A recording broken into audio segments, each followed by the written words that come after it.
Alvin, ang sundalo. Credit to the author. 784 hanggang 70. Ang mga pangalan po na nandito ay galing sa mga name generator. Kaya kung meron man pagkakatulad sa mga pangalan ng totoong tao o lugar, ito ay tunay na hindi sinasadya. Hindi natarante si Nick nang marinig niya ang sarkastikong pahayag ni Joseph dahil alam niyang sinasadya siyang guluhin ni Joseph. Kaya naman mabilis siyang nakabawi at manatiling kalmado. Sure. Taliwas kay Nick, ang mukha ni Jerome Lay ay kapansin-pansing nagbago. Siya ay may masamang ugali, at hindi siya manatiling kalmado pagkatapos niyang marinig ang sarkastikong pahayag ni Joseph. Gumalaw siya sa isang iglap tulad ng isang mabangis na goshawk, dumaan siya at sinugod si Alvin ng napakalakas. Siya ay walang kapantay na mabilis. Hua! Habang dumaan si Jerome, isang malagatas na apoy ang lumabas sa kanyang katawan. Nang lumitaw ang malagatas na puting apoy, agad itong napalitan ng pulang apoy na sumasakop sa buong kalangitan. Siya ay tila isang napakalaking apoy habang siya ay tumangay patungo kay Alvin, na nagbabalak na lumunin si Alvin.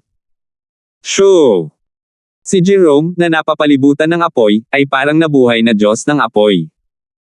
Nang siya ay sumuntok, isang nagninangas na ball ang apoy ang lumipad palabas. Nagkompress ang airflow at nag-set off ng sunod-sunod na tunog ng pagsabog ng hangin. Habang tumunog ang pagsabog ng hangin, isang nakakapasong airwave ang kumalat sa lahat ng dako. Sa espasyo sa itaas ng Jerome, ang Heaven and Earth energy ay gumalaw at nabuo ang Heaven and Earth phenomenon. Sa una, lumitaw ang 600 mga sinaunang may sungay na mga dragon bago lumitaw ang isa pang 500. Ika-4 na antas na walang kabuluhang pagbabago. Ika-4 na antas na advanced na konsepto ng sunog. Ang agwat sa pagitan ng 4th level void transformation at 3rd level void transformation ay parang isang hindi madaanan na gulf at isang hindi malulutas na divider. Ang isang 3rd level void transformation martial artist na ganap na gumamit ng kanyang origin energy ay may lakas na katumbas ng 400 sinaunang may sungay na dragon.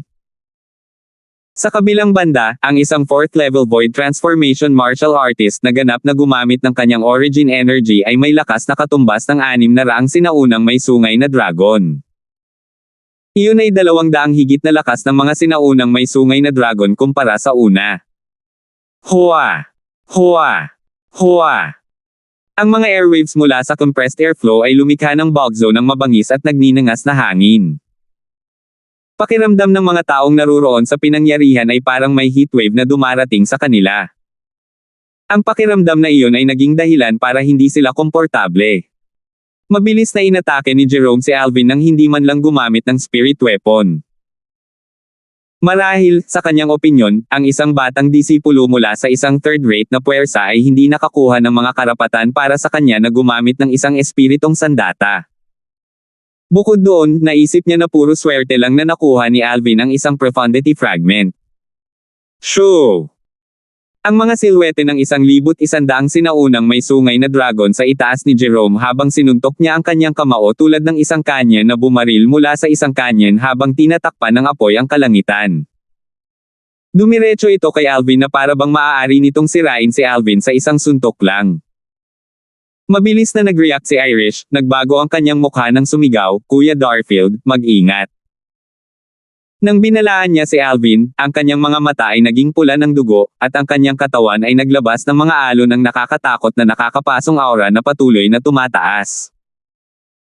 Ang mga apoy ay bumangon mula sa katawan ni Irish, at sa espasyo sa itaas niya, ang Heaven and Earth energy ay gumalaw habang ito ay tila natipon sa 1,000 o kahit 2,000 mga sinaunang may sungay na mga silwete ng mga dragon. Okay lang, kaya ko naman siya.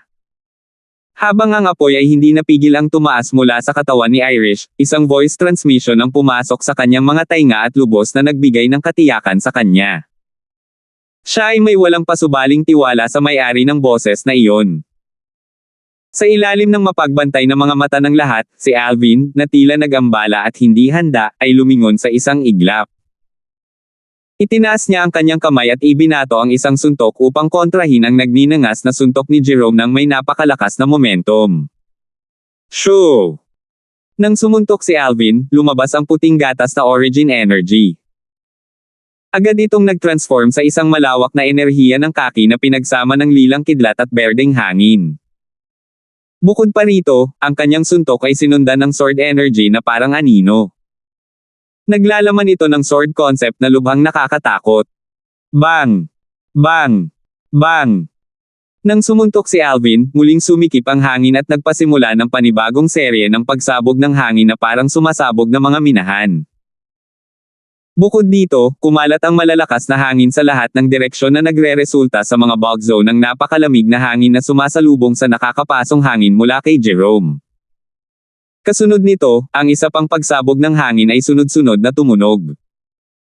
Ang mga damit ng lahat ay kumakalusko sa hangin. Gayunpaman, walang pumapansin doon. Nakatuon ang kanilang mga mata sa napipintong banggaan ng dalawang individual. Mas tumpak, ang nalalapit na banggaan ng kanilang mga kamao. Shoo! Ang apoy sa katawan ni Jerome ay sumiklab at nagngangalit. Ang kanyang suntok ay parang galit ng Diyos ng apoy, napunit nito ang kalangitan at naglabas ng napakatinding nakakapasong aura na bumabalot kay Alvin. Shoo! Ang mga kasuotan ni Alvin ay umaalingaw-ngaw at kumakaway. Ang kanyang kamao na naglalaman ng lahat ng kanyang origin energy at ang apat na konsepto ay walang pag-aalinlangan. Bang! Sa isang iglap nagsalubong ang kanilang mga kamao, ang lakas ng pagkakabangga ay nagdulot ng nakakabinging ingay. Ang airwave ay malinaw na makikita sa hangin habang ito ay umaalon palabas sa lahat ng direksyon. Ang mga may mahinang cultivation tulad ng trio na sina Dindo, Lizardo, at Sandro ay sunod-sunod na namutla. Nararamdaman nila ang kanilang vital energies at dugo na tumataas at pababa dahil mahina silang naapektuhan. Napakalakas! Nang makita nila kung paano mapapantayan ni Alvin ang kamao ni Jerome at hindi nahuhuli kahit na sinuntok niya ang kanyang hubad na kamao, silang tatlo, kasama na si Dindo, ay nagpakalma sa kanilang umaalon na vital energy at dugo habang nagniningning ang kanilang mga mata. Bang! Bang! Bang! Bang! Sa gitna kung saan nagbanggaan ang kamao ni na Alvin at Jerome, kumalat ang mga alon ng hangin na lumilikha ng bog zone ng marahas na hangin. Pa! Sa sandaling ito, halos sabay na naputol ang mga tali ng buhok sa ulo ni na Alvin at Jerome. Ang kanilang mahabang buhok ay lumilipad sa hangin na tila sila ay maliliit na itim na namimilipit na ahas. Bang! Bang! Bang! Patuloy na nagsasalpukan ang kanilang puwersa kung saan nagsalubong ang kanilang mga kamao bago sila nagtagpo at nagdulot ng nakakabinging ingay. Pare-pareho silang pinagtagpo. Paanong posible? Nanliit ang mga mata ni Joseph nang masaksihan niya ang eksena, puno ng hindi makapaniwala ang kanyang mukha. Nahirapan siyang paniwalaan na totoo ang eksenang nasa harapan niya. Na si Alvin, isang batang disipulo lamang mula sa isang third-rate na puwersa na mukhang hindi mas matanda sa 25 taong gulang, ay pantay na naitugma kay Jerome. Ang Alvin na ito ay mas malakas kaysa kay Jerome. Si Nick na kalmado ay hindi napigil ang kumilos. Bamulong siya, sa kanilang laban, si Jerome ang nanguna at nang ibabaw. At gayon pa man, si Alvin, na nagmamadaling gumanti ng suntok, ay nagawang kontrahin ang suntok ni Jerome. Ang lakas ng suntok ni Alvin ay tiyak na higit pa kay Jerome. Kung siya ay kapantay ni Jerome, ang kanyang padalos-dalos na suntok ay hindi maikukulong sa pagkapata sa suntok ni Jerome. Kung ikukumpara kay Joseph, si Nick ay nagkaroon ng mas masusing pagsusuri sa eksenang nauna sa kanya. Mas maganda si Alvin. Tila na simula ng pag-ungol ni Nick, ang Heaven and Earth energy na gumagalaw sa itaas ni Alvin sa wakas ay nabuo ang Heaven and Earth phenomenon. 1,200 sinaunang may sungay na mga silwete ng dragon ang tumiga sa anyo, at bumaba sila ng marilag. Ang Heaven and Earth phenomenon ay nagpahiwatig na ang walang kamay na suntok ni Alvin ay kasalukuyang naglalaman ng lakas ng 1,200 sinaunang may sungay na dragon. Kung ikukumpara sa suntok ni Jerome na naglalaman ng lakas ng 1,100 sinaunang may sungay na dragon, mayroong 100 pang lakas ng sinaunang sungay na dragon. Lakas ng 1,200 sinaunang may sungay na dragon. Ang cultivation base ng third level void transformation ni Alvin ay katumbas ng 400 lakas ng sinaunang may sungay na dragon. Ang third level advanced wind concept ay katumbas ng 400 lakas ng sinaunang may sungay na dragon. Ang 9th level intermediate earth concept kasama ang sword concept ay katumbas ng lakas ng 200 sinaunang may sungay na dragon. Bilang karagdagan sa first level advanced thunder concept na katumbas ng 200 sinaunang may sungay na mga dragon, mayroong kabuoang 1,200 sinaunang may sungay na mga dragon. Tama iyon. Umunlad ang thunder concept ni Alvin. Sa araw na pinatay niya si Junlei, matagumpay siyang umunlad mula sa 9th level intermediate hanggang sa first level advanced. Bang! Isang malakas na putok muli ang tumunog habang ang heaven and earth phenomenon ay nabuo sa espasyo sa itaas ng Alvin, ang lilang kidlat na nakapaligid sa kanyang kamao ay naging mas matingkad habang ito ay nagngangalit. Samantala, nakabawi si Alvin mula sa disbentahan ng pagkawala ng pangunguna at ng kanyang mabilis na pag-atake, buong-buo niyang ginawa ang kanyang lakas at sinisingil ng lakas ng 1,200 sinaunang may sungay na mga dragon. Pagkatapos niyang makabangon mula sa kanyang kawalan, kitang-kita ang resulta ng ang kanyang 1,200 sinaunang sungay na dragon ay sumalungat sa lakas ng 1,100 sinaunang sungay na dragon ni Jerome. Nadurog. Durog na durog. Imposible. Si Jerome ay binuhat at binasag ng isang suntok lamang mula kay Alvin. Nang tumagos ang sakit sa kamao na ginamit niya, hindi sumigaw si Jerome. Naningkit ang kanyang mga mata, hindi makapaniwalang totoo ang eksenang nasa harapan niya. Isang alagad lamang mula sa isang third-rate na puwersa ang nanag sa kanya sa isang galaw lamang noong nagkaroon siya ng kalamangan sa pag-atake muna. Hindi mahalaga kung si Jerome ay handang maniwala o hindi, ang katotohanan na siya ay mas mahina kaysa kay Alvin, at ang katotohanan na siya ay binuhat at binasag hanggang sa siya ay kritikal na nasugatan ay totoo. Wah! Si Jerome na binuhat at binasag ni Alvin sa pamamagitan ng suntok ay lumipad ng mahigit 100 metro bago siya huminto. Kasabay nito, iniluwa niya ang isang subo ng matingkad na pulang dugo. Ako. Nasasaktan ako. Ng isang batang disipulo mula sa isang third-rate force. Inabot niya ang kamay niya at pinunasan ang gilid ng bibig niya, nanliit ang mata niya nang makita ang dugo sa mga kamay niya. Agad na tumigas ang ekspresyon niya. Pero maya-maya lang ay parang may napansin siya. Sa panginginig ay bigla siyang nakabawi sa kanyang pagkatulala. Ito ay dahil napagtanto niya na si Alvin, na mula sa isang third-rank force, ang 5-element sect, ay tila walang balak na huminto matapos siyang suntukin. Ang mga mata ni Alvin ay malamig, at ang kanyang mukha ay nagyelo. Siya ay humahakbang sa hangin ng may katamtamang bilis habang patungo siya kay Jerome. Sumili sa kanyang mga mata ang malamig at pagpatay na layunin. Sa kanyang opinyon, ang pagpatay sa kalaban na ito, na pinakamalakas sa mga nakababatang henerasyon mula sa Azumo sect, ay hindi lamang isang kabayaran sa kanyang kawalang ingat. Higit sa lahat, gusto niyang magbigay ng punto. Sa sandaling ito, mas maraming tao ang pumapasok sa malaking kuweba na ito. Kabilang sa kanila ang mga disipulo mula sa Anaka sect, North Nether sect, at Azumo sect. Pang!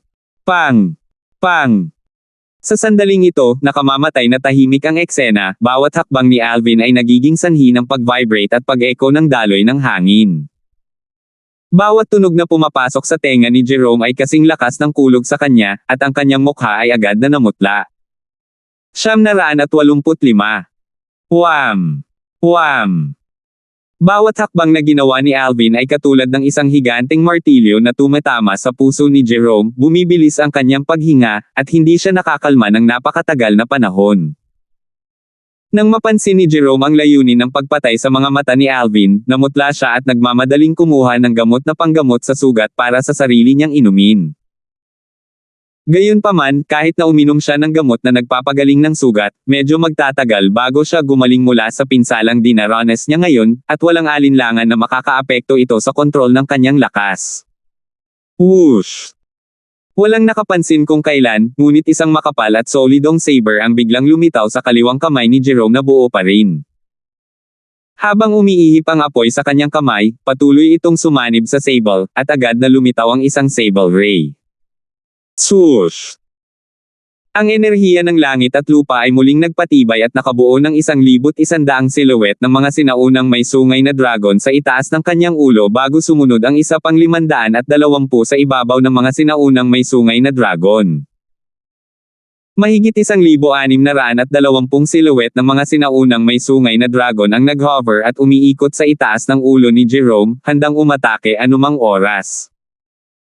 Gayunpaman, marahil dahil sa katotohanan na ang kanyang pinsala ay hindi pa ganap na gumaling, ang mahigit 1,620 silhouette ng mga sinaunang may sungay na dragon sa itaas ng ulo ni Jerome ay lumitaw na lubhang hindi matatag. Pagkalipas ng ilang sandali, bumaba ito sa mahigit 1,500 silhouette, at pagkaraan ng isa pang segundo, bumaba ito para maging 1,400 silhouette lang. Sa kalaunan, ito ay naging mas mababa sa 150 silhouette ng mga sinaunang may sungay na dragon. Gayunpaman, sa sandaling ito, si Alvin, na humahakbang pasulong, ay may hawak ding espada sa kanyang kamay. Ito ay ang quasi-royal grade spirit sword. Sa sandaling lumitaw ang quasi-royal grade spirit sword, pinagsama ni Alvin ang kanyang enerhiya dito, at isa pang 400 silhouette ng mga sinaunang may sungay na dragon ang agad na lumitaw sa tabi ng 1,200 silhouette ng mga sinaunang may sungay na dragon sa itaas niya. 1,600 silhouette ng mga sinaunang may sungay na dragon. Ang nasabing heaven and earth phenomenon ay higit pa sa sapat upang humanga ang iba, ngunit ang karamihan sa mga taong naruroon sa eksena ay hindi maiwasang makaramdam ng panandaliang masindak. Ang mga taong iyon ay walang iba kundi sina Joseph, Nick, Baron, at ang iba pang mga disipulo mula sa second-rate na puwersa. Ang Alvin na ito ay may lakas lamang ng 1,600 sinaunang may sungay na dragon kapag ginamit niya ang kanyang espiritong sandata. Ito ay higit sa 20 sinaunang sungay na dragon na mas mahina kumpara kay Jerome kapag siya ay nasa kanyang kalakasan at ginagamit ang kanyang espiritong sandata. Pero, kapag hindi niya ginagamit ang kanyang spirit weapon, ang lakas niya ay 100 ancient horned dragons na mas malakas kaysa kay Jerome. Anong nangyayari? O, baka tinatago niya ang lakas niya? Sa tingin ko iyon lang ang kapani-paniwalang paliwanag. Kung hindi, hindi ba mawawala ng saysay ang pagkatalo ni Jerome ngayon? Bueno, iyon ay dahil pagkatapos niyang masugitan ni Alvin, hindi na maipapakita ni Jerome ang lakas na taglay niya sa panahon ng kanyang kapanahunan. Kahit na gamitin niya ang kanyang espiritong sandata, ang kanyang lakas ay hindi kayang lumampas sa 1,500 sinaunang may sungay na dragon. Ang mga taong abala sa paghuhula ay walang iba kundi ang Anak sect at ang mga alagad ng North Nether sect na nakarating sa gitnang sona ng lihim na kayamanan ng Martial Emperor na buhay. Hindi hihigit sa 5 sila. Batay sa kanilang mga salita, maliwanag na natutuwa sila sa kasawian ng ibang tao. Sa kanilang mga opinyon, kung si Alvin ay nang-ahas na patayin si Jerome ay tiyak na mamamatay ngayon. Ang mga mukha ng natitirang 2 disipulo ng Azumo sect ay sobrang mapatla sa sandaling ito. Si Jerome ang pinakamalakas na tao sa kasalukuyang nakababatang henerasyon sa kanilang Anak sect. Sa kanilang mga mata, siya ang kanilang walang talo na Diyos ng digmaan. Gayunpaman, ngayon, ang walang talo na Diyos ng digmaan sa kanilang mga mata ay nasa isang hindi magandang sitwasyon sa harap ng isang alagad ng 3 antas.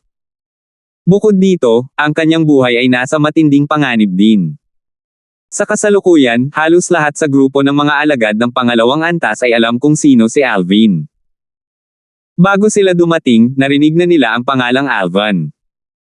Siya ang pinakamalakas na tao sa kasalukuyang nakababatang henerasyon sa 5-element sect, isang third-rate na puwersa, at nakakuha ng profundity fragment sa outer ring ng lihim na kayamanan ng Martial Emperor. And to think before this, I actually thought of kill him and agawin that profundity fragment from his hands if I meet him. Now that I look at it, buti na lang at hindi ko siya nakilala. Kung hindi, sigurado akong mapabilang ako sa mga patay ngayon. Napangiti ang isa sa mga alagad ng Azumo sect. Walang duda. Kung kahit na si Senior Brother Jerome ay maaaring masugitan niya ng malubha, ano ang kailangan nating labanan ang kanyang lakas? Sa kanyang lakas, hindi nakakagulat na nakuha niya ang kanyang mga kamay sa profundity fragment na iyon. Ang ibang alagad ng Azumo sect ay labis na humanga. Sa susunod na segundo, idinagdag niya muli, gayunpaman, hindi siya maglalakas loob na patayin si Senior Brother Jerome maliban kung siya ay baliw. Kung hindi, hindi lang siya kundi ang 5-element sect, ang 3 rate na puwersa na kinabibilangan niya, ay kailangang tiisin ang galit ng ating Azumo sect. Eksakto. Maliban kung papatayin niya ang lahat ng nakasaksi, hindi siya mabubuhay kung papatayin niya si Senior Brother Jerome. At saka, mag-iimbito lang siya ng gulo sa sekta na kinabibilangan niya. Ang dating alagad ng Azumo sect ay nagpahayag din ng kanyang pagsang-ayon. Sa oras na ito, hindi inakala ng karamihan ng natitirang mga tao na papatayin ni Alvin si Jerome. Pagkatapos ng lahat, ang pagpatay kay Jerome ay katulad ng paggawa ng isang kaaway sa Azumo sect. Ang Azumo sect ay isa sa 3 pinakamalakas na second-rate na puwersa sa Cloud Continent. Kailangan lang nilang magpadala ng isang martial monarch powerhouse, at sapat na iyon para lipulin ang buong 5-element sect, isang third-rate na puwersa, mula sa hilagang desyerto ng walang labis na pagsisikap. Gayunpaman, paano nila malalaman kung ano ang iniisip ni Alvin? Nang makita nilang pinabilis ni Alvin ang kanyang bilis at muling sumugod kay Jerome bago niya ipinadala ang makapal at solidong malaking saber na lumilipad mula sa kamay ni Jerome sa 3 suntok lamang at muli siyang nasugatan, lahat sila ay nabaliw dito. Gaano kamangmangan ang alagad ng 3 antas na ito na kumilos ng walang ingat. Nang magtaas ng kamay si Alvin para hampasin gamit ang kanyang espada, hindi ito masyadong mabagal o masyadong mabilis, at sasaksakin na sana niya ang lalamunan ni Jerome para patayin siya. Baliw siya. Baliw si Alvin. Hindi ba siya natatakot sa Azumo sect na naghihiganti sa kanya? Sa sandaling ito, maliban sa 2 batang disipulo mula sa Azumo sect na natakot ng husto, ang Anarchy sect at North Nether sect na mga disipulo ay hindi maiwasang mag-ungol sa isa't isa. Ang tanging naramdaman nila ay ang lamig na dumadaloy sa kanilang mga gulugod. Ang binata ba na nakasuot ng lila na nauna sa kanila ay talagang isang disipulo mula sa isang third-rate na puwersa. Kailan pa naging matapang ang disipulo ng isang third-rate force? Nagulat si Joseph, Nick, at Baron sa aksyon ni Alvin. Nag-aalalang sigaw ni Baron, sinusubukang pigilan siyang patayin si Jerome, Alvin. Sa kanyang opinyon, kung pipilitin ni Alvin ang kanyang espada na pasulong, siya ay walang alinlangan na mamamatay. Bukod dito, ang 3th rate na puwersa, ang 5-element sect, na kanyang kinaroroonan ay tiyak na malilipol din. Bilang alagad ng Anarchy sect, napakalinaw niya tungkol dito. Ang galit ng Azumo sect ay hindi dapat pabayaan. Kung ang disipulo ng isang third-rate na puwersa ay nangahas na patayin siya, magiging pareho rin ang resulta. Ang Anarchy sect na kinaroroonan niya ay hindi magsisikap na patayin ang disipulo ng third-rate na puwersa at ganap na sirain ang third-rate na puwersa. Ang pagmamataas ng isang pangalawang rate na puwersa ay hindi kailanman magpapahintulot sa isang 3 antas na puwersa na Year-Okon ito. Sa mata ng mga tao mula sa pangalawang antas na puwersa, ang 3 antas na puwersa at ang kanilang mga tao ay walang alinlangan na kasing hina ng mga langgam. Para silang isang pag-iral na babagsak sa unang suntok. Oh! Nang marinig ang boses ni Baron, ang kanang kamay ni Alvin ay nanginginig saglit bago niya inilayo ang espada. Gayunpaman, ang kanyang kaliwang kamay ay hindi pinabayaan, at muli, isa pang palad ang tumama at nagtamo ng isa pang malubhang pinsala kay Jerome na malubhang nasugatan. Barf! Si Jerome ay nagluwa ng isa pang subo ng dugo. Nakapangangilabot na mapatla, tila walang kulay sa kanyang mukha. Nanginginig ang kanyang katawan at nanghihina na para bang anumang oras ay babagsak na siya mula sa langit. Whoosh!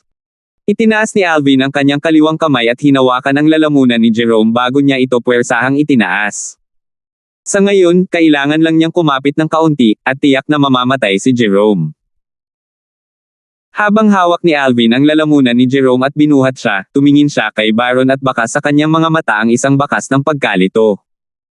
Oo. Hindi nagpatalo si Baron at agad na sinabi ang kanyang pag-aalala, Alvin, maaari mong saktan si Jerome ngunit huwag mo siyang papatayin ng padalos-dalos. Kung hindi pa siya patay, ang lahat ay maaari pa ring pag-usapan, ngunit kung siya ay patay na, hindi lamang ikaw kundi ang 5 elementong sekta sa likod mo ay malamang na mapuksa rin. Sinabi niya ang mga salitang iyon dahil itinuring niya si Alvin bilang isang kaibigan at ayaw niyang makita si Alvin na naglalakad sa landas ng walang balikan. 5 elementong sekta. Nang marinig ang mga salita ni Baron, sumimangot si Alvin bago bumantong hininga. Ay, oo, nakalimutan ko. 5-element sect ay hindi makakaligtas sa galit ng Azumo sect. Ang boses ni Alvin ay hindi masyadong malakas, ngunit lahat ng naroroon sa eksena ay narinig ang kanyang mga salita. Kaagad, halos lahat ng nasa eksena, kabilang si Irish, ay naniniwala na hindi napapatayin ni Alvin si Jerome. Itong Alvin sa wakas ay sumuko na. Siyempre. Ang galit ng Azumo sect ay hindi isang bagay na maaaring labanan niya o ng 5-element sect. Ang ilang mga batang disipulo mula sa Onika sect at North Nether sect ay ibinaon ang kanilang mga ulo ng magkasama sa talakayan. Hindi sila nagulat sa pagbabagong ito. Para naman sa dalawang batang disipulo mula sa Azumo sect, agad na sumili ang isang mapang asar ng ngiti sa kanilang mga mukha. Ang katotohanan na ang Azumo sect ay napakalakas na pumipigil sa kanila na naging proud sa kanilang pagiging mga disipulo ng Azumo sect. Ubo. Di Alvin. Wala kang lakas ng loob na patayin ako. Para sa lahat ng ginawa mo sa akin ngayon, tiyak na pupunta ako sa 5-element sect balang araw at ibabalik ang lahat sa iyo 10 o 100 ulit. Ang mga mata ni Jerome, na inangat ng kanyang lalamunan at pinahiya ni Alvin, ay ganap na nanlamig. Pinandilatan niya si Alvin at nagngangalit ang kanyang mga ngipin sa puot. Gayunpaman, parang hindi narinig ni Alvin ang sinabi ni Jerome, patuloy siyang sumimangot na parang may iniisip. Sa wakas, bumalik si Alvin sa kanyang katinoan pagkaraan ng ilang sandali. Ngayon, ako, sa pamamagitan nito ay nagpapahayag na mula sa sandaling ito, ako, si Alvin, ay aalis sa 5-elementong sekta. Mula ngayon, lahat ng tungkol sa 5-elementong sekta ay walang kinalaman sa akin, at lahat ng aking negosyo ay walang kinalaman din sa 5-elementong sekta. Sa wakas ay ibinuka ni Alvin ang kanyang bibig. Ang mga salitang lumabas sa kanyang bibig ay nakakatakot at hindi maipaliwanag. Sa sandaling natapos ni Alvin ang kanyang talumpati, ang buong lugar ay biglang tumahimik. Ano ang iniisip ni Alvin? Ito ang unang ideya na pumasok sa isipan ng karamihan sa mga taong naruroon sa eksena. Kuya Darfield. Si Irish ang unang bumalik sa kanyang katinoan. Agad na naging solemn na ang mukha niya nang mapagtanto niya ang susunod niyang gagawin. Di nagtagal, nanambalik din si Baron sa kanyang katinoan. Muling bumungad sa kanyang mukha ang takot, at dali-dali niyang pinayuhan, Brother Alvin. Huwag kang masyadong padalos-dalos. Kahit na umalis ka sa 5-element sect, at hindi sila hinahabol ng Azumo sect para mapanatili ang kanilang imahe, kailangan mo pa ring tiisin ang galit ng Azumo sect at magdusa sa paghabol sa kanila. It's not worth it for Azumo sect. Alvin. Kuya Alvin. Si Dindo, Lizardo, at Sandro ay nakatingin kay Alvin na may pag-aalala rin sa kanilang mga mukha. Natakot sila na talagang papatayin niya si Jerome at mag-imbita ng gulo para sa kanyang sarili. Sa ilalim ng mapagbantay na mga mata ng iba, tumingin si Alvin kay Jerome at mahinahong nagtanong, Jerome ba ang pangalan mo? Tama. Ako si Jerome. Ang direktang disipulo ng Only Martial Monarch Powerhouse sa Azumo sect. Si Jerome ay unti-unting naglabas ng kanyang mga salita. Puno ng pagmamataas ang kanyang namamaos na boses, at wala pa rin siyang pakialam sa paparating na krisis. 986. Sampal. Halos sabay-sabay nang lumabas sa bibig niya ang huling salita ni Jerome, isang malutong na sampal na tunog ang umalangaw-ngaw sa hangin at malinaw na pumasok sa tenga ng lahat ng naruroon sa eksena. Sa ilalim ng mapagbantay na mga mata ng iba, nagtaas ng kamay si Alvin at binigyan si Jerome ng isang malakas na sampal sa mukha. Nag-iwan ito ng nakikitang palm print sa isang kalahati ng mukha niya at agad itong namaga. Sa isang saglit, ang lahat ng mga bystanders ay nakakaramdam ng lamig na dumadaloy sa kanilang mga gulugod. Masyadong matapang ang Alvin na ito. How dare he gave Jerome a slap even after he said he was the direct disciple of a martial monarch powerhouse. Kailangan nilang aminin na talagang hinahangaan nila ang katapangan ni Alvin mula sa kaibuturan ng kanilang mga puso. Gayunpaman, bagamat hinahangaan nila ang kanyang katapangan, hindi ito nangangahulugan na sumang-ayon sila sa paraan ng paggawa ni Alvin. Naghahanap lang yan ng kamatayan. Kasabay nito, nadama ng karamihan ng mga tao na si Alvin ay naghahanap lamang ng kamatayan. Kasama doon si Joseph, ang pinakamalakas na tao sa mga nakababatang henerasyon sa Anakin sect. Sa sandaling ito, ang titig na tinitingnan ni Joseph kay Alvin ay parang nakatitig siya sa isang patay na tao. Sa kanyang opinyon, ang aksyon ni Alvin ay walang alinlangan na magbubunsod ng pagmamalaki ng martial monarch powerhouse na iyon mula sa Azumo sect. Kahit na makalabas siya ng buhay mula sa lihim na kayamanan ng martial emperor, mamamatay pa rin siya nang walang pag-aalinlangan. Hinding-hindi siya bibitawan ng martial monarch powerhouse na iyon. Pagkaraang sampelan si Jerome, na marahas na tinitigan siya at nangangati na basagin siya sa pulbos, nagtanong si Alvin na may kalmadong mukha sa tono na hindi mabilis o mabagal, tinanong ko lang kung Jerome ka o hindi. Tinanong ko ba kung kaninong direktang disipulo ka? Iyo. Pinaikit ni Jerome ang kanyang mga mata, at tila bubuksan na naman niya ang kanyang bibig. Sampal. Isang malakas na sampal ang dumapo sa kabilang kalahati ng mukha ni Jerome, ang sampal ay naging mukha ng baboy. Tinanong ba kita magsalita? Binigyan ni Alvin si Jerome ng isa pang sampal at patuloy na tumingin sa kanyang mahinahon. Lubusan itong ikinagalit si Jerome.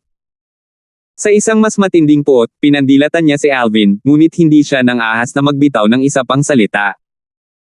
Naniniwala siya na kung maglakas loob siyang magsabi ng isa pang salita, tiyak na bibigyan siya ng isa pang sampal sa mukha ng walang pag-aalinlangan. Parang baliw itong binata na nakasuot ng purple. Isang baliw ng tuluyan. Nang makita ng mga tao sa gilid na sinampal muli ni Alvin si Jerome, muling dumaloy ang panginginig sa kanilang mga gulugod. Ang tanging tumatakbo sa isip nila ngayon ay kung gaano kalaki ang bituka na taglay nitong si Alvin. Napakalakas ng loob niyang gawing bawasan ang kapangyarihan ng martial monarch na iyon. Sa tingin mo ba wala akong lakas ng loob na patayin ka? Sa karaniwang kalmadong tono, tinanong ni Alvin ang bawat salita habang nakatitig kay Jerome. Sa pagkakataong ito, hindi sumagot si Jerome. Gayunpaman, ang sobrang lamig na makikita sa kanyang mga mata ay nagpahayag ng mga iniisip sa kanyang isipan. Sampal. Isa na namang malakas na sampal ang umalangaw-ngaw sa hangin, nahawakan nito ang puso ng mga nakikinig kaya ang lahat ng pintig ng kanilang puso ay biglang bumilis. Nararamdaman ng bawat isa sa kanila ang paglamig ng kanilang dugo. Isa pang sampal ni Alvin si Jerome. Halos lumuwa ang mga eyeballs ni Jerome dahil sa mabangis at matinding titig na binaril niya kay Alvin. Nagtanong muli si Alvin, hindi mo ba narinig ang tanong ko? Hindi na kalmado ang tono niya pero may bahid na ng lamig ngayon. Sa wakas, nilunok muli ni Jerome ang dugong umakyat mula sa kanyang lalamunan at nagtanong sa paos ngunit malamig na boses, huwag mong sabihin sa akin na naglakas loob kang patayin ako. Hindi pinansin ang tanong niya, walang pakialam na nagtanong si Alvin, Jerome ang pangalan mo. Ano ang relasyon mo kay Junlei, ang pangalawang pinakamalakas na tao o isang bagay sa mga nakababatang henerasyon sa Anakin sect? Nagkaroon siya ng pakiramdam dahil ang apelyido ni Jerome at Junlei ay parehong Lei at pareho silang pinakakilalang mga disipulo sa mga nakababatang henerasyon sa Azumo sect, dapat silang magkamag-anak sa ilang paraan. Siya ang nakababatang kapatid ko sa dugo, at isa ring direktang disipulo ng sect leader ng Azumo sect. Sa sandaling marinig ni Jerome si Alvin na binanggit si Junlei, ang kanyang maputlang mukha ay biglang napuno ng pagmamalaki. Younger brother. What a coincidence. Tumawa si Alvin. Ang tawa ay labis na nakabubusog, ngunit sa sandaling huminto ang kanyang pagtawa, ang kanyang tono ay naging malamig kaagad na tila nanggaling ito sa isang butas ng pagtunaw. Napatay ko na ang kapatid mo, kaya. Sa tingin mo ba hindi ako maglalakas loob na patayin ka? Clamor. Sa sandaling umalis ang mga salita sa bibig ni Alvin, agad na sumabog ang mga tao sa kaguluhan. Pinatay ni Alvin ang nakababatang kapatid ni Jerome. Ang Junlei na siya ring direktang disipulo ng sect leader ng Azumo sect. Shit! Napahamak siya. Sa pagkakataong narinig ni Baron ang mga salita ni Alvin, una siyang natigilan bago sumili ang isang mapait na ngiti sa kanyang mukha. Alam niyang sa sandaling nag-anunsyo si Alvin, siya at ang Azumo sect ay nakatakdang makulong sa walang katapusang sama ng loob. No wonder. Nagtataka lang ako kung bakit hindi ko nakita si Junlei. Dapat ay mas maaga pa siyang nakarating sa central area ng secret treasure ng Martial Emperor kaysa sa amin. Hindi sumagi sa isip ko na baka patay na siya. Bukod kina Baron, sina Dindo, Lizardo, at Sandro ay tinamaan din ng matinding realisasyon. Kung saan at kailan namatay si Junlei, hindi mahirap para sa kanila na malaman ito. Ilang oras na ang nakalipas, pagkatapos ng pagbagsak nina Junlei at Baron, umalis si Junlei ng mag-isa. Habang papunta sila sa gitnang lugar ng lihim na kayamanan ng Martial Emperor kasama si Alvin, isang beses lang silang naghiwalay sa kuweba na may 6 na pasukan upang magkahiwalay na galugarin. Ngayong naisip na nila ito, kailangan sa panahong iyon ay nakilala ni Alvin si Junlei at pinatay siya. Ang Alvin na ito ay patay na ngayon. Gumapang ang isang panunuya sa gilid ng bibig ni Joseph habang natutuwa siya sa kasawian ng ibang tao. Nanatiling kalmado ang mukha ni Nick, ngunit may bakas ng pagkagulat ang makikita sa kanyang mga mata. Siya ay namangha sa katapangan ni Alvin. Mukhang mamamatay na si Jerome sa pagkakataong ito. Napabuntong hininga si Nick. Dahil inihayag ni Alvin ang katotohanan na pinatay niya si Junlei sa harap ng lahat, nangangahulugan ito na determinado siyang patayin si Jerome. Ano? Ikaw? Pinatay mo ang kapatid ko. Naningkit ang mga mata ni Jerome. Nagdilim ang kanyang mapupulang mukha at ang kanyang katawan na itinaas ni Alvin sa leeg ay nabalisa na siya ay nanginginig sa galit. Napuno ng sobrang lamig ang mga mata niya. You're dead. You're dead. Umungol si Jerome sa kanyang namamaos na boses. Hindi mo makikita kung mamamatay ba ako o hindi. Si Alvin ay nanatiling walang malasakit. Habang sumili ang malamig na kinang sa kanyang mga mata, biglang humigpit ang kamay na nakahawak sa leeg ni Jerome. Basag. Isang malutong na tunog ng mga buto ang umalangaw-ngaw sa hangin at pumasok sa mga tainga ng lahat. Pinalamig nito ang kanilang dugo habang ang panginginig ay dumadaloy sa kanilang mga gulugod. Sa ilalim ng mapagbantay na mga mata ng iba, si Jerome na nanlilisik pa rin ay hindi man lang nagawang sumigaw. Kaya lang, nakalaylay ang ulo sa isang tabi, tuluyan na siyang tumahimik. Ang mga mata na orihinal na puno ng galit ay naging madilim sa isang pagkakataon. Whoosh! Sa pag-angat ng kanyang kamay, kinuha ni Alvin ang spatial ring ni Jerome mula sa kanyang kamay at sabay bitaw sa pagkakahawak nito. Nadulas ang katawan ni Jerome at nahulog mula sa daan-daang metro ang taas mula sa langit at kalaunan ay naging puddle ng madugong pulp sa lupa. Katahimikan. Napakatahimik ng buong eksena na nakakatakot kahit na alam ng lahat na naruroon sa eksena na papatayin ni Alvin si Jerome nang ipahayag niya na napatay na niya si Junlei. Pagkatapos ng lahat, pagkatapos niyang aminin ang pagpatay kay Junlei, kahit na hindi niya napatay si Jerome, haharapin pa rin niya ang parehong kahihinatnan pagkatapos niyang lisanin ang lihim na kayamanan ng Martial Emperor. Dahil pareho ang magiging resulta pagkatapos niyang ipahayag ang anunsyo na iyon, natural na hindi niya pababayaan si Jerome. Dahil dito, namatay si Jerome. Bagamat ito ay nasa loob ng kanilang mga inaasahan, sila ay tinamaan pa rin ng takot nang makita ito. Lalo na ang mga disipulo mula sa 3 pangunahing puwersa ng pangalawang antas. Alam na alam nila ang posisyon na parehong hawak nina Jerome at Junlei sa Azumo sect. Hindi lamang ang dalawang iyon ang mga pinuno ng kasalukuyang mga nakababatang henerasyon sa Azumo sect, ang dalawang magkapatid ay ang mga haligi rin ng kinabukasan ng Azumo sect. Bukod dito, sila rin ang mga direktang disipulo ng dalawang pinakamalakas na powerhouse sa Azumo sect. Ang pinakamalakas na tao sa Azumo sect ay walang iba kundi ang amo ni Jerome, ang nag-iisang martial monarch powerhouse sa Azumo sect, ang Supreme Elder. Para sa pangalawang pinakamalakas na tao sa Azumo sect, siya ay walang iba kundi ang master ni Junlei, ang kasalukuyang sect leader ng Azumo sect. Ang katotohanan na pinatay ni Alvin sina Jerome at Junlei ay katumbas ng pagbibigay ng malakas na sampal sa mukha ng dalawang pinakamakapangyarihang powerhouse sa Azumo sect at ganap na binabaliwala ang kanilang pride. Whoosh! Whoosh! Whoosh! Sa sandaling ito, may ilang tao pang dumating sa gitnang sona ng lihim na kayamanan ng Martial Emperor. Dumating sila sa tamang oras upang masaksihan ang eksena ni Alvin na pinatay si Jerome at ginawa siyang isang mapurol na gulo. Sino ang malas na ng ahas na pukawin si Senior Brother Alvin? Mayroong maraming mga disipulo ng Five Element Sect sa grupong ito ng mga tao din. Hindi nila maiwasang magluksa para kay Jerome. Natural, ganito ang naisip nila dahil hindi pa nila alam ang identity ni Jerome. Kung hindi, hindi sila magiging kalmado. Buhay pa ba talaga siya? Nang makita ng isa sa ilang natitirang mga disipulo ng Five Element Sect si Alvin, napuno kaagad ng pagkabigla at kawalang paniwala ang kanyang mga mata na parang nakakita lang siya ng kakaiba. Alvin. Kasabay nito, isang mabilis na figure ang lumitaw sa oras sa tuktok ng gilid ng gitnang palasyo. Kararating lang ni Simong at agad na nasaksihan ang eksena ni Alvin na gumawa ng pagpatay. That guy. Hindi ba siya isang batang powerhouse na pumasok mula sa entrance no? Isa.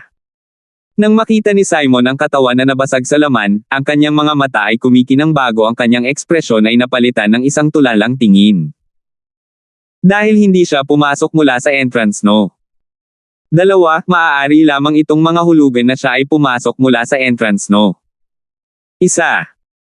Sa kanyang paglalakbay, nalaman niya ang tungkol sa grupo ng mga batang powerhouse na pumasok sa lihim na kayamanan ng Martial Emperor. Alam niya na maliban sa entrance no. Dalawa, may isa pang pasukan, entrance no. Isa, na nagpapahintulot sa mga tao na makapasok. Ang mga taong pumasok mula sa entrance no. Isa nga'y walang iba kundi ang grupo ng mga batang disipulo mula sa tatlong pangunahing pangalawang rate na puwersa ng Hilagang Disyerto.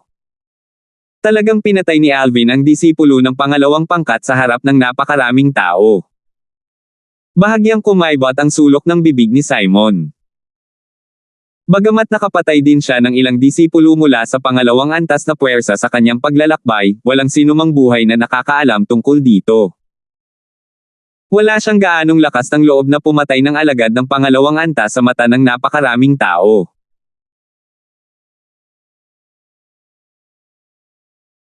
Rate na puwersa tulad ng Emotion Severing Sect na kinabibilangan niya, bagamat mayroon lamang isang salita na pagkakaiba sa second rate na puwersa, ang mga pagkakaiba sa kanilang mga lakas at background ay isang buong mundo ng pagkakaiba.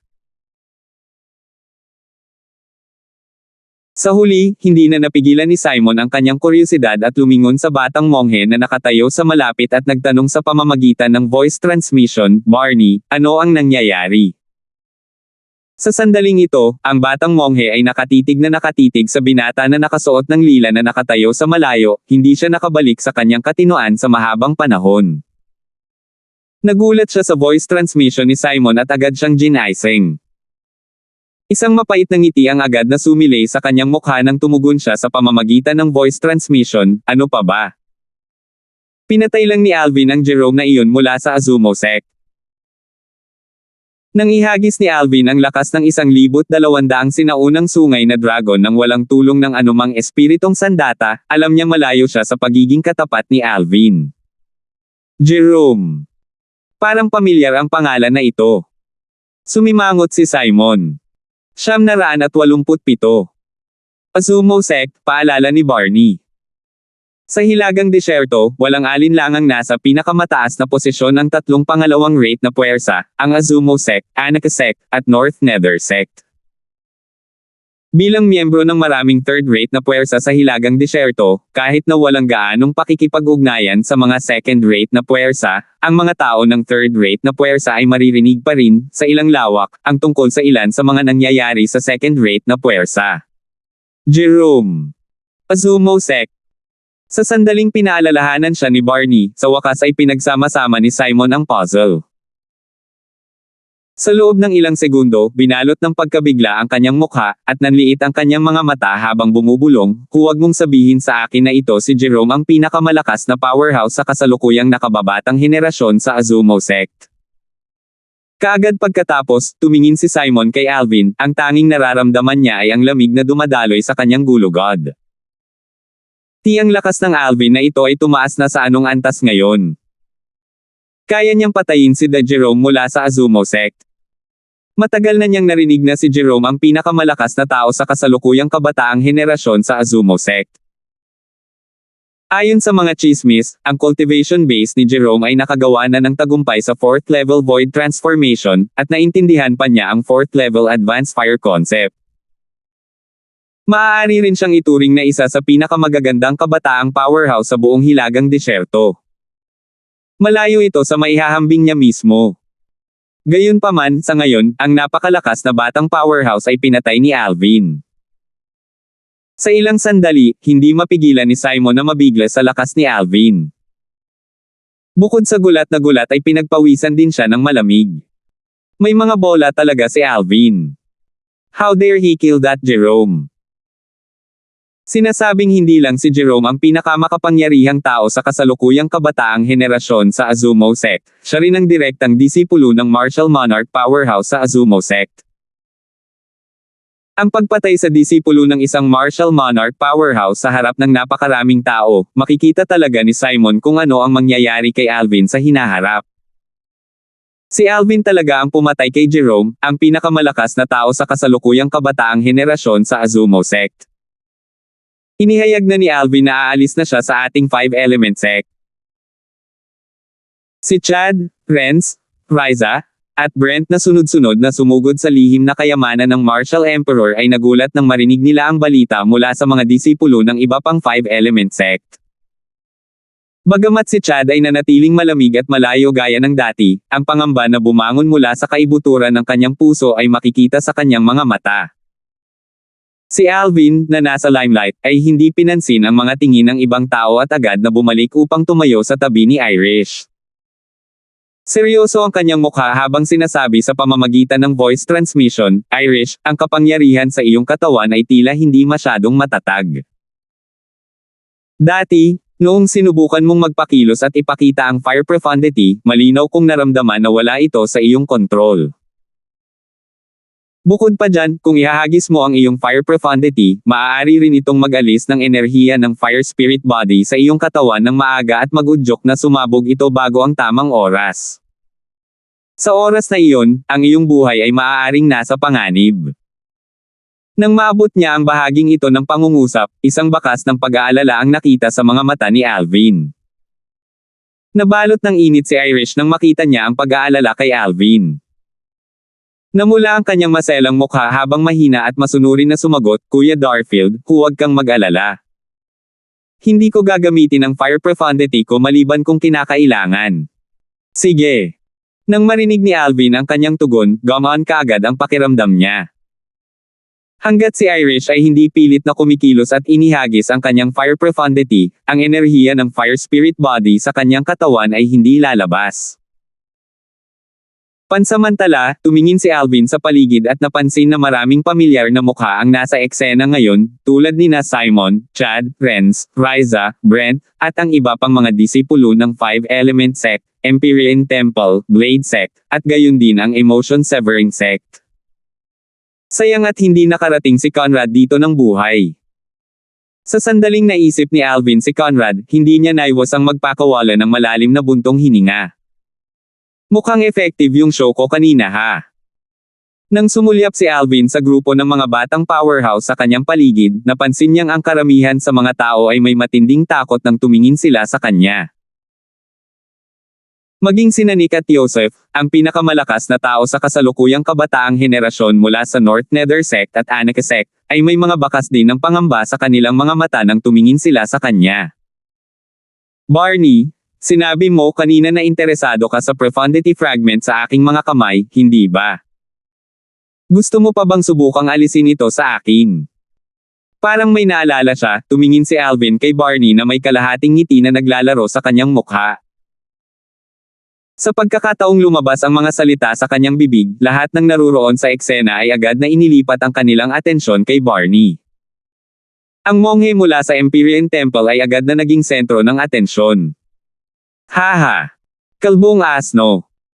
Akala ko ba gusto mong agawin ang profundity fragment kay Alvin kanina? Dahil sa ilang pagkagambala, hindi mo nakuha ang gusto mo. Ngayong wala nang nakikialam, bakit hindi mo na lang agawin ito sa kanya ngayon? Inaalala ang eksena kanina, tumingin si Dindo kay Barney at humagalpak ng tawa na may nakakatuwang tingin sa kanyang mukha. Ano? Gustong agawin ni Senior Brother ang profundity fragment kay Alvin kanina. Ang ilang mga alagad ng Empyrean Temple, na nabubuhay pa upang makita ang liwanag ng araw, ay nakatayong nakatingin sa isa't isa. Kitang-kita ng lahat sa mga mata ng isa't isa ang gulat at hindi makapaniwala. Sa oras na ito, isa lang ang nasa isip nila. Matino ba si Senior Brother Alvin? Nang ilipat ni Alvin ang kanyang atensyon sa kanya, agad na nalaman ni Barney na magkakaroon ng masamang pagkakataon. Matapos ulitin ni Alvin ang mga salita na inihayag mismo ni Barney bago ito, ang sulok ng kanyang bibig ay hindi maiwasang mapakibot kaagad. Anong biro? Dati, sinabi niya ang mga ganoong salita dahil inaakala niyang kaya niyang daigin ang kanyang lakas si Alvin. Gayunpaman, sa sandaling nakita niya ang lakas na ipinakita ni Alvin, agad niyang inalis ang kanyang iniisip na makipagdol kay Alvin. Ayaw niyang mag-imbite ng gulo para sa sarili niya. Alvin, tapusin na natin ang pangakong binitiwan natin sa isa't isa. Aminado akong hindi ako katapat mo. Huminga ng malalim si Barney, wala na siyang pakialam sa kanyang pride o image. Wala siyang pakialam sa anumang kahihiyan ngayon. Matiim na tinitigan ni Alvin si Barney kahit na hindi niya planong isulong pa ang bagay na ito. Bagamat hindi siya partikular na mahilig sa munting monghe na ito mula sa Empyrean Temple, hindi siya nagtanim ng anumang masamang damdamin sa kanya. Tungkol naman sa mga sinabi ng kabilang partido, hindi niya ito isinapuso. Kung ito ay kabaligtaran, at si Barney ang nasa kanyang posisyon na may profundity fragment sa kanyang mga kamay, sinabi niya rin ang parehong mga bagay kung siya si Barney. Pagkatapos ng lahat, hanggat ang isa ay isang martial artist, tiyak na magiging interesado ang isa sa profundity fragment. Alvin, pagkatapos mong iwan ang lihim na kayamanan ng Martial Emperor, tumakbo ka hanggang sa maaari mong puntahan. Dahil inanunsyo mo na aalis ka sa 5-element sect sa harap ng napakaraming tao, malamang na walang gagawin ang Azumo sect sa 5-element sect dahil sa kanilang pride, ngunit iba ka. Isang nag-aalalang boses ang pumasok sa tainga ni Alvin sa pamamagitan ng voice transmission. Upang maipaghiganti ang dalawang magkapatid, sina Jerome at Junlei, tiyak na papatayin ka ng Azumo sect sa lahat ng bagay. Gayunpaman, maswerte na ang pasukan na iyong pinasukan ay iba sa atin. Kung hindi, hindi ka na magkakaroon ng pagkakataong tumakas. Ang may-ari ng voice transmission ay walang iba kundi ang alagad ng Anarchy sect, si Baron. Inilipat ni Alvin ang kanyang atensyon kay Baron na nakatitig sa kanya ng may pag-aalala. Agad na kumalat ang init mula sa kanyang puso, at tumugon siya ng may ngiti, huwag kang mag-alala, alam ko ang gagawin. Gaya nga ng sinabi niya, alam na niya ang gagawin. Dahil nang ahas siyang patayin si Jerome, nangangahulugan ito na naghanda na siya ng paraan para sa kanyang sarili. Ang pag-alis sa 5-element sect ay ang unang hakbang lamang. Natural, ang pinakamahalagang dahilan kung bakit siya umalis sa 5-element sect ay dahil ayaw niyang magdala ng gulo sa kanila dahil sa sarili niyang bagay. Maaari niyang lisanin ang lugar na ito ng mag-isa ngunit hindi ang 5-element sect. Kung ang 5-element sect ay lipulin ng Azumo sect dahil sa kanya, hindi siya magiging komportable dito. Ito bang palasyo ang naiwan ng Martial Emperor? Ang lugar kung saan siya pumanaw. Walang babala, may nagtanong ng malakas. Ang atensyon ng lahat, kabilang si Alvin, ay agad na lumipat palayo kay Barney at isa-isang dumaong sa napakalaking palasyo. Bawat isa sa kanila ay kumikinang habang nakatingin dito. Ang dahilan kung bakit sila pumunta dito ay walang iba kundi ang palasyong ito na iniwan ng Martial Emperor. Isinasantibi ang iba pang mga kayamanan na nakatago sa palasyong ito, ang 3 profundity fragment lamang sa labi ng katawan ng Martial Emperor ay higit pa sa sapat na para mabaliw ang mga tao sa kanila. Ang isa sa kanila ay isang nakakatakot na Emperor Stage profundity fragment para sa kabutihan. Ang mga gilid ng palasyong ito ay napapalibutan ng makakapal na killing formations. Paano tayo papasok? Pinalawak ni Alvin ang kanyang espiritual na enerhiya. Sa sandaling binalot nito ang palasyo, agad niyang napansin ang walang katapusang killing formation na nakalagay dito. Ang mga killing formation na ito ay may kapangyarihan na hindi mas mahina kaysa sa killing formation sa entrance no. 2. Profundity Fragment. Bagamat nag-iingat si Alvin tungkol dito, ang disipulo ng Blade Sect ay biglang sumigaw sa malalim na boses at nagmamadaling lumabas patungo sa palasyo sa pagtatangkang maging unang taong pumasok sa palasyo. Gaya nga ng kasabihan, ang maagang ibon ay nakakakuha ng uod. Marahil, sa kanyang opinyon, ang unang taong pumasok sa palasyo ay magkakaroon ng mas malaking pagkakataon na mahanap ang katawan ng Martial Emperor at makuha ang Profundity Fragment sa kanyang katawan. Swoosh! Ang disipulo ng Blade Sect ay napakabilis. Sa loob ng ilang segundo, nakarating siya sa harapan ng palasyo at dumiretso sa pasukan ng palasyo. Haha! Tuwang-tuwang tumawa ang alagad ng Blade Sect nang tumayo siya sa labas ng palasyo. Parang kidlat, sumugod siya sa pasukan. Nang makitang gumagalaw ang alagad ng Blade Sect, ang iba pang mga batang powerhouse mula sa bawat sekta ay nangangati na ring kumilos. Gayunpaman, ang sumunod na nangyari ay agad silang natakot at nagugat sa kanila sa parehong lugar. Habang lumipad palabas ang alagad ng Blade Sect, bago pa man siya makalapit sa pasukan ng palasyo, napahinto siya ng hindi nakikitang puwersa na pumihil sa kanya na lumapit dito. Boom!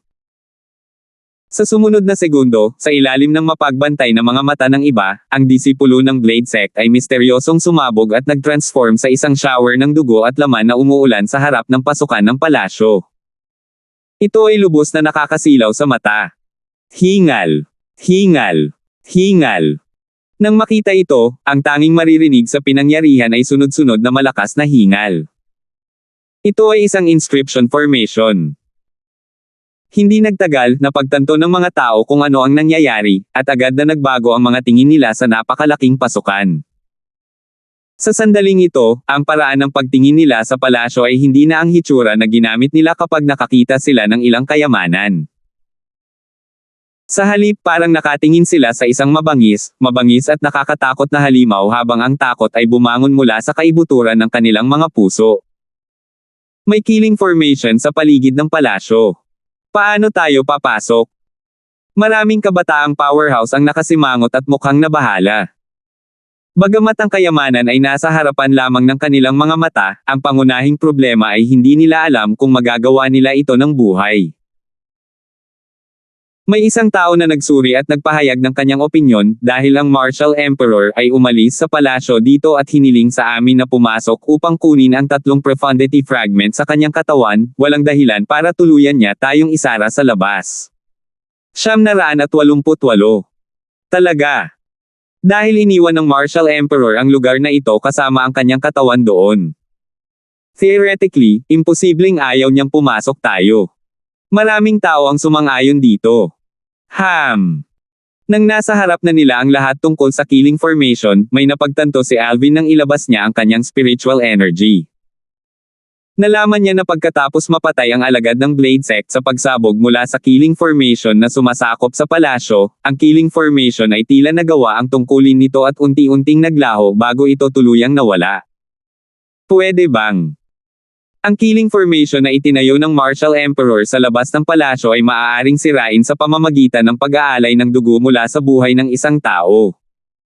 Nakataas ang kilay ni Alvin habang palihim siyang nag-isip. Dahil siya ay sumanib sa mga alaala ng Rebirth Martial Emperor, hindi na siya estranghero sa pagsira ng isang pormasayon sa pamamagitan ng paghahandog ng dugo.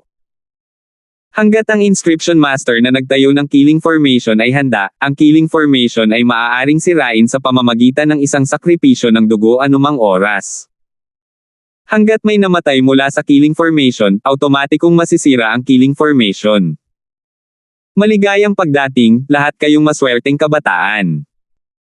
Nang mawala sa kanyang pag-iisip si Alvin, isang pamilyar ngunit hindi pamilyar na boses ang pumasok sa tenga ng lahat. Natigilan silang lahat sa boses. Isang polyphony formation ang na-activate dahil nasira ang killing formation. Nalaman ito ng espiritual na enerhiya ni Alvin sa isang iglap lamang. Boses iyon ng Martial Emperor. Sa sandaling ito, kinilala ng grupo ng mga batang powerhouse na naruroon sa pinangyarihan ang may-ari ng boses. Ilang beses na nilang narinig ang boses na iyon mula nang pumasok sila sa lihim na kayamanan ng Martial Emperor. Di nagtagal, nagpatuloy ang mensahe ng Martial Emperor mula sa Polyphony Formation. Kumpleto na ang paghahain ng dugo, at nasira ang Killing Formation. Maswerteng mga kabataan, lahat kayo ay makapasok na. Walang emosyon sa boses ng Martial Emperor, sobrang hiwalay. Kumpleto na ang paghahain ng dugo. Nang marinig ng grupo ng mga batang powerhouse na naruroon sa pinangyarihan ang sinabi ng Martial Emperor, una silang natigilan bago nila naisip kung ano ang nangyari. Unti-unting nagbago ang ekspresyon ng mukha nila. Ibig sabihin, sinira ng alagad ng Blade Sect ang Killing Formation gamit ang sarili niyang buhay. Base sa sinabi ng Martial Emperor sa kanyang mensahe, malinaw na kailangang may mamatay para sirain ang Killing Formation sa pamamagitan ng pag-aalay ng dugo. Buti na lang at hindi ako sumugod. Kung hindi, maaaring ako ang nagsagawa ng blood sacrifice. Masyadong brutal yan. Isang buhay ang kailangang isakripisyo para masira ang Killing Formation sa labas ng palasyo. Marahil ang loob ng palasyo ay puno ng panganib. Ang mga batang powerhouse na naruroon sa eksena ay nag-usap sa kanilang mga sarili.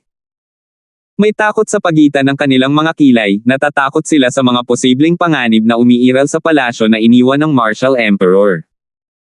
Maging sina Joseph at Nick ay hindi nang ahas na kumilos ayon sa gusto nila matapos makinig sa mensahe ng Martial Emperor. Tara na. Bahagyang ngumiti si Alvin kay Irish bago niya hiniling sina Dindo, Lizardo, at Sandro na sumama. Nanguna siya sa pagpasok pagkatapos niyang tumango kay Baron. Mahigpit na sumunod si Irish sa likuran, buong puso siyang nagtiwala kay Alvin. Hanggat nasa tabi niya si Alvin, hindi siya natatakot kahit na kailangan nilang ipagsapalaran ang kanilang buhay. Sa kanya, hanggat maaari siyang mamatay sa tabi ng kanyang kalaguyo, walang pagsisisi kahit na siya ay namatay. Tara na. Si Dindo at ang dalawa pang dalawa ay hindi nagpaliban sa pagkakataong ito dahil malapit silang sumunod kina Alvin at Irish. Bumaba si Alvin mula sa langit at nilinis ang landas gamit ang spiritual energy. Direkta siyang tumakbo patungo sa pasukan ng palasyo, at hindi nagtagal, dumating siya sa harap ng malaki at kahangahangang pinto. Tumayo si Alvin sa harap ng pinto at inilahad ang kanyang dalawang kamay. Idiniin niya ang mga ito sa pinto at inilapat ang kanyang lakas. Dagendong. Dumagundong. Dumagundong. Sa sandaling ito, dahan-daang bumukas ang pinto. Ito ay isang maluwalhating eksena. Tara na. Nang bumukas ang pinto, tinawag ni Alvin ang apat na tao sa paligid niya at nanguna sa pagpasok.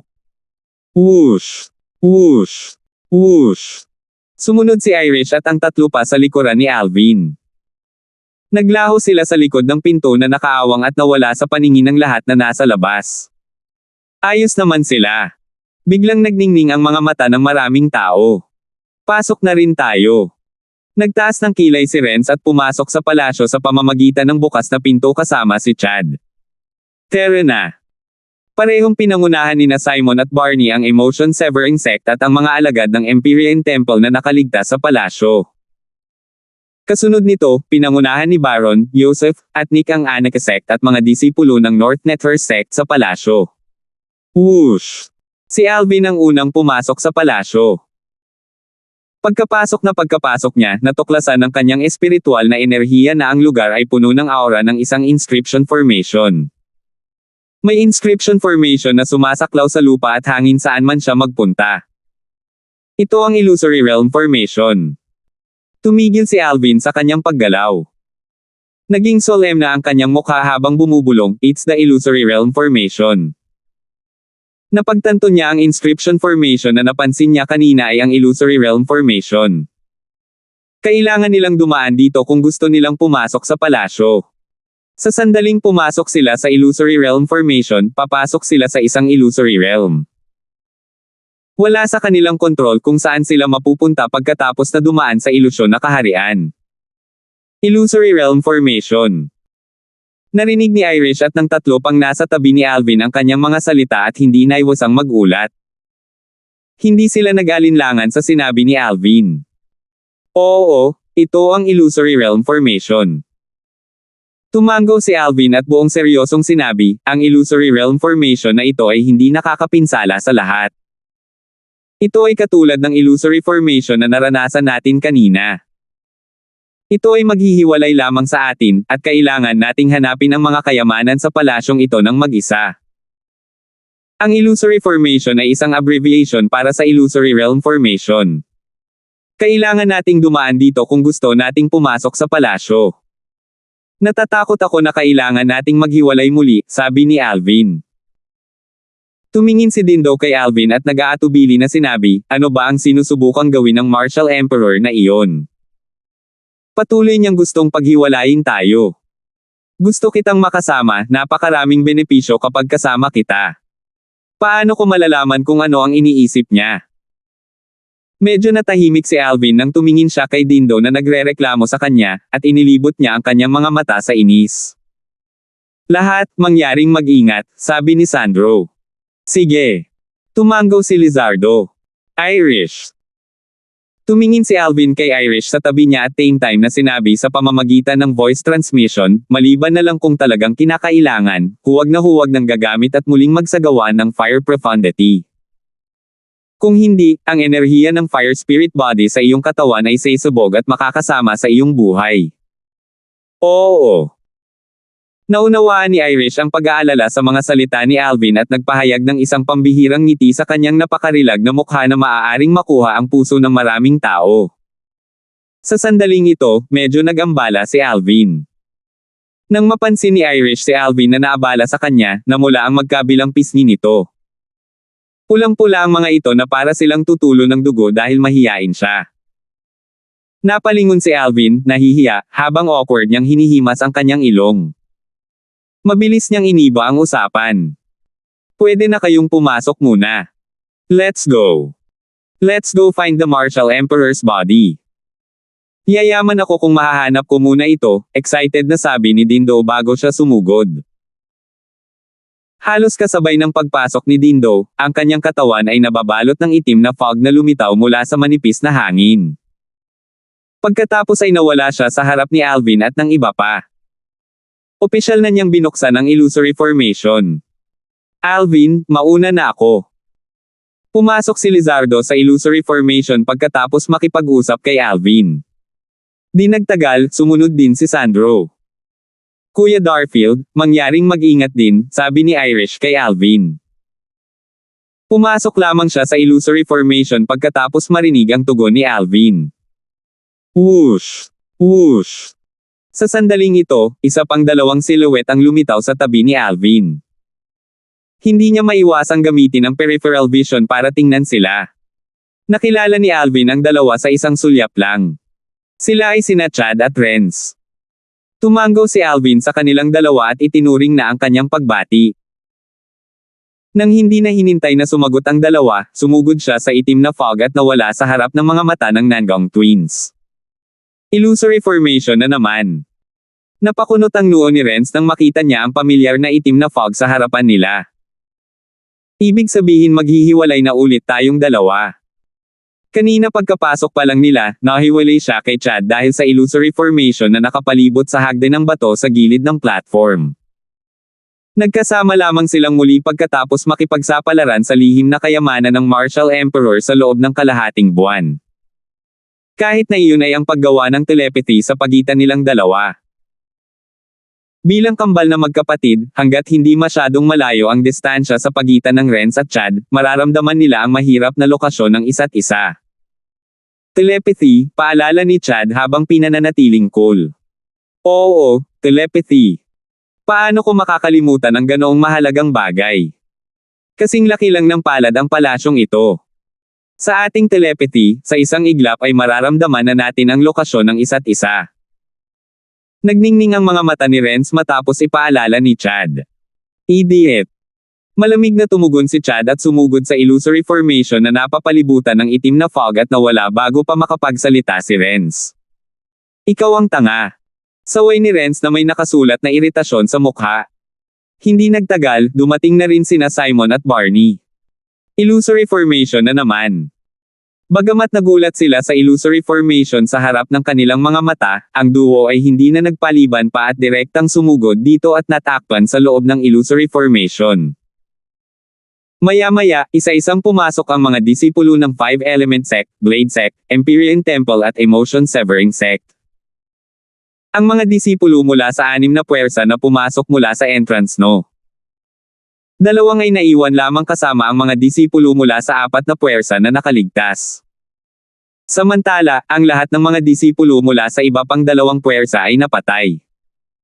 Sa pagpasok ng grupo mula sa entrance no. 2 sa illusory formation, isa-isang dumating sa palasyo ang grupo na nagmula sa entrance no. 1. Pinangunahan sila ni Nick at Joseph. Tara na. Tinawag ni Nick ang 3 natitirang disipulo mula sa North Nether Sect at sumugod sa illusory formation. Alvin, umaasa talaga ako na mayroon ka pang naipapakita noong ginamit mo ang iyong spirit weapon kanina. Kung hindi, kapag nalaman ko ang lakas ng 1,600 na Ancient Horned Dragon sa tulong ng spirit weapon lang ang mayroon ka. Tiyak na papatayin kita. Malamig na kumikinang ang mga mata ni Joseph pagkatapos pumasok si Nick at ang iba pa. Hanggang ngayon, hindi makakalimutan ni Joseph ang tungkol sa profundity fragment sa mga kamay ni Alvin. 989. Kung isiniwalat ni Alvin ang lahat ng mayroon siya at mayroon lamang 1,600 sinaunang may sungay na mga dragon sa tulong ng isang espiritong sandata. Buong tiwala si Joseph na kaya niyang patayin si Alvin. Sa kanyang pag-unawa sa 4th level Void Transformation concept at cultivation base sa 4th level Void Transformation, ang kanyang lakas ay katumbas ng higit sa 1620 na sinaunang may sungay na mga dragon. Mahihiya siyang tawaging pinakamakapangyarihang binata sa Anarchy Sect kung hindi niya mapapatay si Alvin kapag mayroon siyang 20 mas maraming sinaunang sungay na dragon kaysa sa taglay ni Alvin. Mukhang nagsagawa si Alvin ng ilang high-level na konsepto ng kalabanan niya si Jerome. Nagningning ang mga mata ni Joseph nang maalala niya ang eksena ni Alvin na nakikipaglaban kay Jerome at naisip niya ng palihim, marahil sa 1200 sinaunang may sungay na mga dragon, na ipinakita niya ng hindi gumagamit ng spirit weapon, ang concepts ay nakakatulong ng higit sa kanyang lakas kaysa sa origin energy. Iyon ay nangangahulugan na kahit na makakuha siya ng tulong mula sa isang espiritong sandata, ito ay hindi gaanong. Lalong naging sigurado si Joseph sa katotohanan iyon nang naisip niya ito. Ngayon ang tanging natitira ay ang kumpirmahin ang aking haka-haka.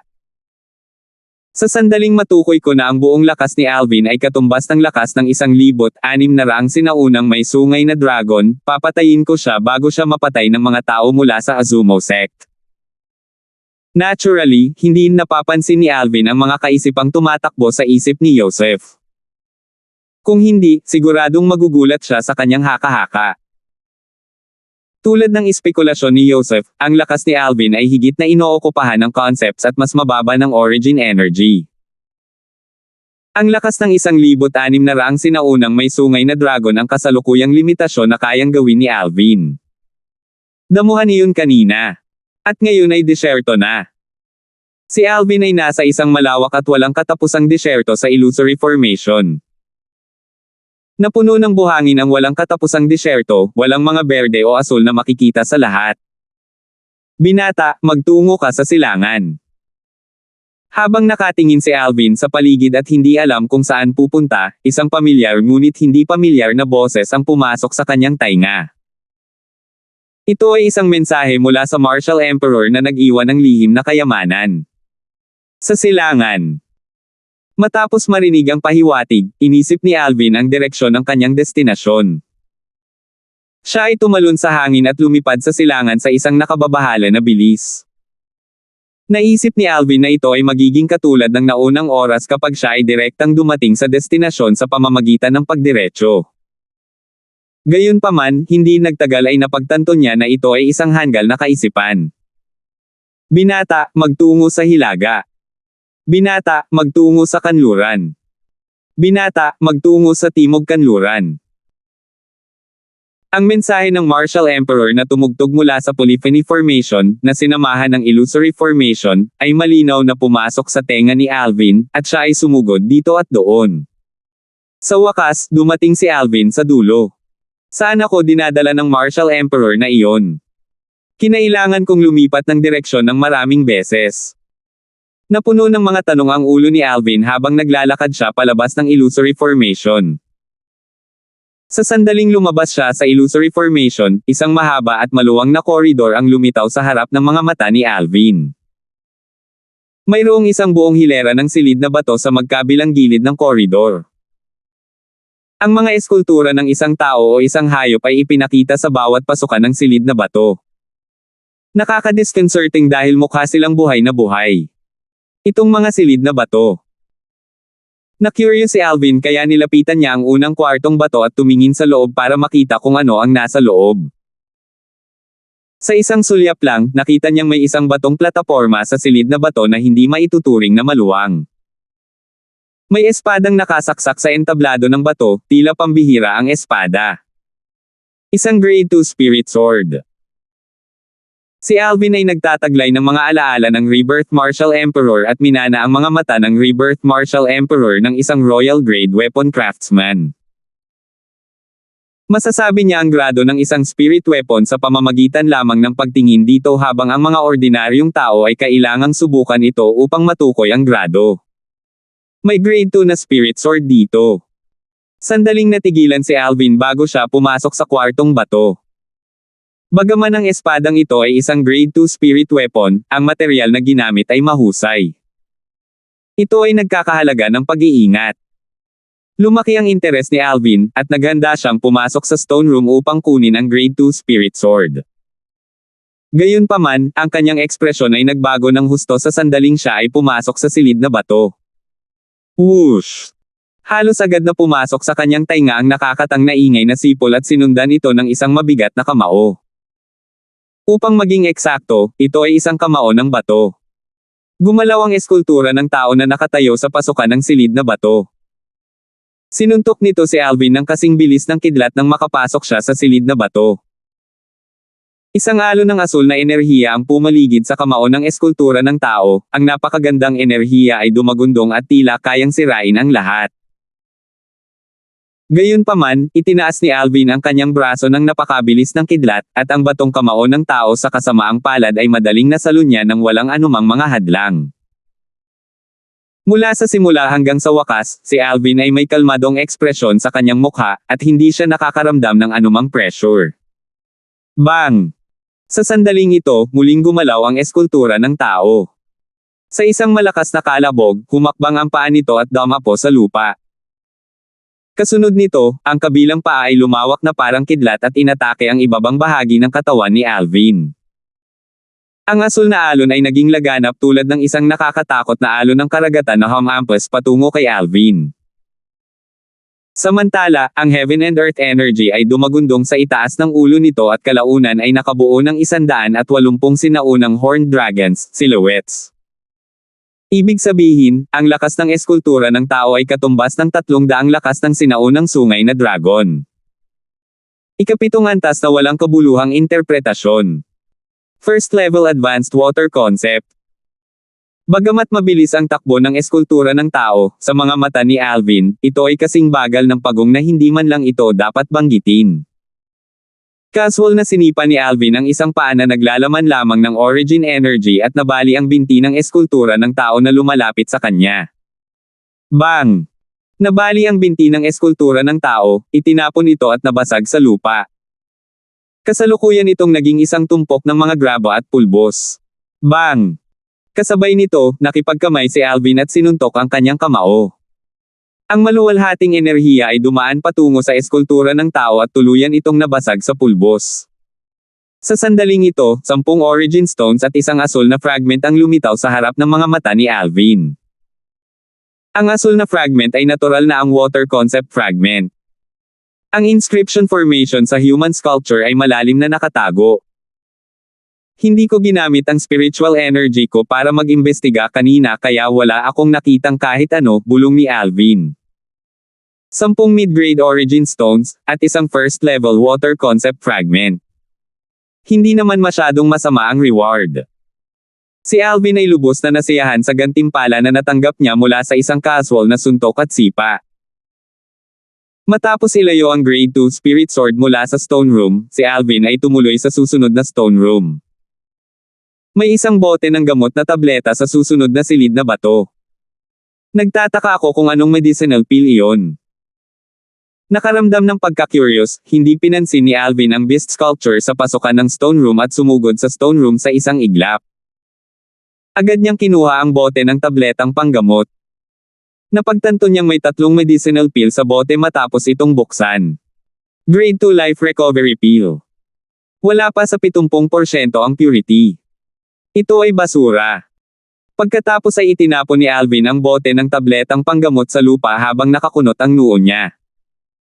Ang 3 Grade 2 Life Recovery Pills doon ay wala sa kanya.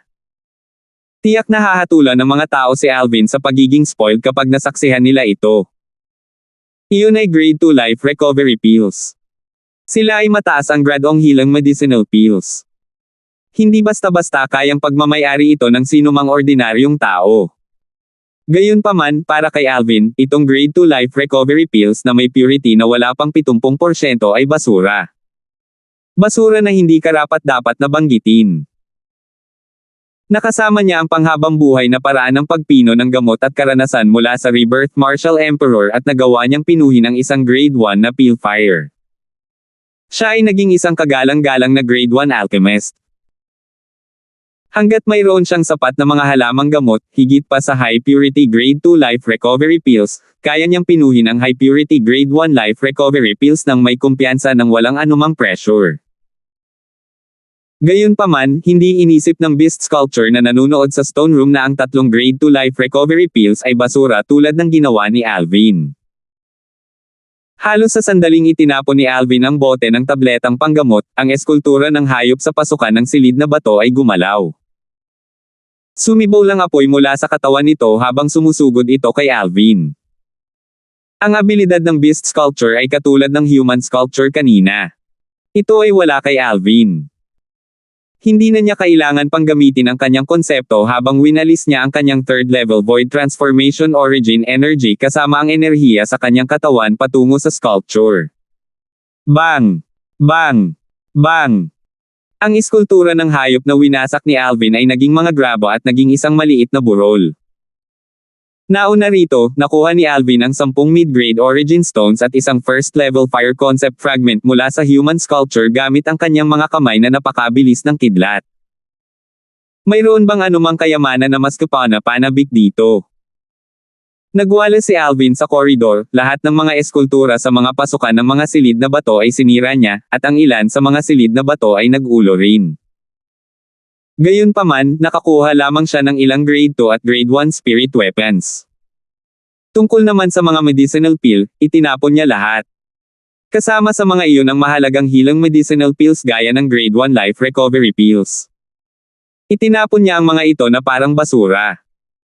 Sa opinyon ni Alvin, ang Grade 2 at Grade 1 Spirit Weapons ay maaaring i-reorged kahit na ang kanilang kalidad ay hindi maganda. Gayunpaman, ito ay ibang kwento para sa mga tabletang panggamot. Ang mga medicinal pill na may mababang purity ay nakasisira sa paningin niya. Hindi man lang siya nag-abalang maglagay ng Grade 1 medicinal pill sa kanyang spatial ring. Nakarating na ako sa dulo. Nang hindi napapansin, napagtanto ni Alvin na nakarating na siya sa dulo ng koridor. Sa daan, ang mga eskultura sa bawat pasukan ng silid na bato ay unti-unting lumalakas. Gayunpaman, kapag nahaharap sa kanyang napakalaking lakas, kahit na ang mga eskultura na mas makapangyarihan ay halos hindi makayanan ang kanyang pag-atake at sinisira niya ng isa-isa. May isa pang stone room dito. Nang dumating si Alvin sa dulo ng koridor, nakita niya ang isang silid na bato sa kanyang harapan. Ito ay isang nakahiwalay na silid na bato. Pumasok doon si Alvin nang walang pag-aalinlangan. Sa sandaling ito, naramdaman ni Alvin ang isang mahinang aura mula sa isang inscription formation. Congratulations, young man. Nakarating ka na sa 1 in 4 stone room. Kung ikaw na lang ang naiwan sa halo pagkatapos ng isang oras, maaari kang pumasok sa 1 in 4 stone room at tanggapin ang kayamanan na nararapat sa iyo. 1 in 4 stone room. Kumaibot ang gilid ng labi ni Alvin nang marinig niya ang pangalan ng kwartong bato. 990. Halo. Anong halo? Tumingin si Alvin sa paligid, ngunit wala siyang nakitang halo na binanggit ng Martial Emperor sa kanyang mensahe. Gayunpaman, sa sandaling ito, napansin niya ang isang ilaw na pagbaril sa loob ng silid na bato nang wala sa oras, at ang ilaw ay naging halo ng ito ay lumapag. Biglang nabalot ng halo ang buong pagkatao niya. Kung ako na lang ang naiwan sa halo pagkatapos ng isang oras, mapapasok ko ang tinatawag na 1-in-4 stone room at makuha ang mga kayamanan doon. Dahil natagpuan ni Alvin ang halo na binanggit ng Martial Emperor, mabilis niyang inilipat ang kanyang atensyon sa ibang lugar. Di nagtagal, napansin ni Alvin na bukod sa corridor na kanyang pinasukan, may mga corridor sa iba pang 3 direksyon sa 1-in-4 stone room. Pwede bang may 3 pang tao? Sa sandaling ito, mahinang mahulaan ni Alvin kung paano nabuo ang pangalang 1-in-4 stone room. Nangangahulugan ng 1-in-4 na mawawala ang 3 tao sa 4 habang ang natitira ay papasok. Parang kapag isang tao na lang ang natitira sa halo pagkatapos ng isang oras.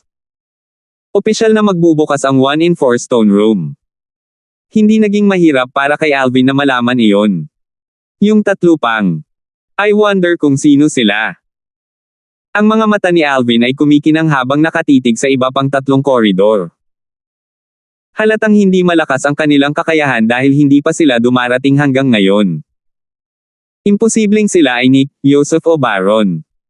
Mabuti na lang at nakatakbo ako ng mabilis. Kung hindi, napatay na ako ng tanggang batong iyon. Sa oras na iyon, tuluyang masisira ang katanyagan ko. Biglang, narinig ni Alvin ang isang malakas na boses na nagmumula sa isa sa mga koridor, at naging sanhi ito ng kakaibang ekspresyon sa kanyang mukha. Anong coincidence? Isang kalahating ngiti ang lumitaw sa mga labi ni Alvin habang nakatingin siya sa koridor na iyon. Samantala, bumungad sa kanyang mga mata ang isang malaki at malakas na silhouette. Duan. Alvin. Habang naglalakad palabas ng koridor ang malaking binata habang nagrereklamo, napansin niya ang naka-purple na binata na nakatayo sa malapit. Isang gulat na ekspresyon ang lumitaw sa kanyang mukha. Dindo, may kapalaran talaga tayo. Hindi napigilan ni Alvin na mapangiti nang makita ang malakas na binata. Ang taong dumating ay walang iba kundi si Dindo. Haha. Alvin, mukhang ang swerte ko. Kahit ang Diyos ay tinutulungan ako, kalooban ng Diyos na nakilala kita dito. Terra, tulungan mo akong patayin ang mga tanggang batong lalaking iyon. Gusto ko yung mga spirit weapon at mga bote ng medicinal pill, sabi ni Dindo habang kumikinang ang mga mata. Natural, alam ni Alvin kung sinong mga lalaking bato ang tinutukoy ni Dindo. Sila yung mga human sculpture sa corridor na sinira niya kanina. Ang mga eskultura na iyon ay wala sa kanya, ngunit ang ilan sa mga ito ay hindi matatalo kay Dindo. Tara na. Naisip ni Alvin na halos isang oras pa bago magbukas ang 1-in-4 stone room kaya sinundan niya si Dindo at pumasok sa corridor na pinanggalingan ni Dindo.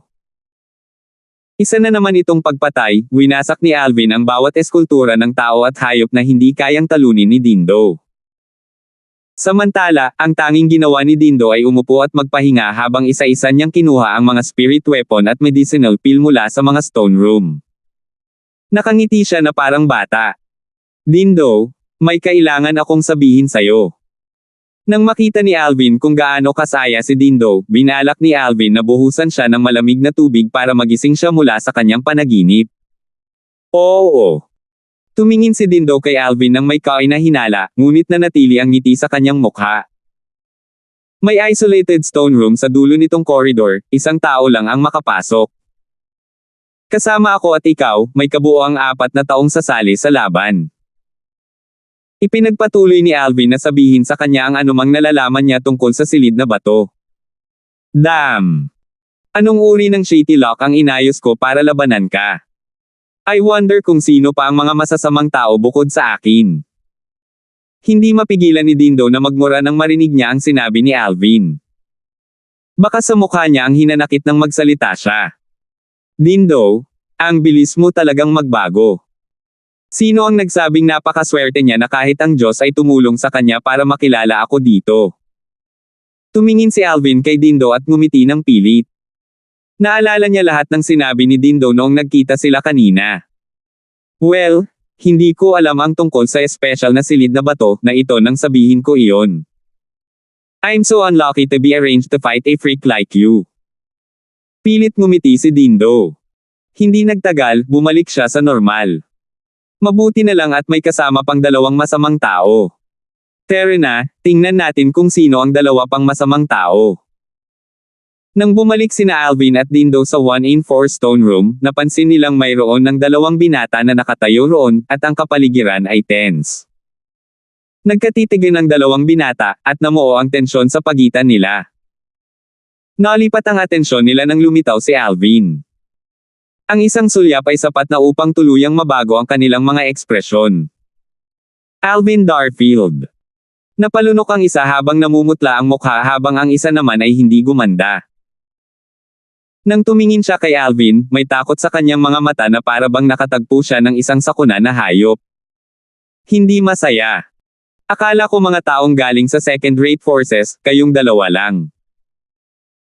Si Dindo, na nasa tabi ni Alvin, ay hindi maiwasang makaramdam ng kaunting pagkadismaya nang makita niya ang dalawa.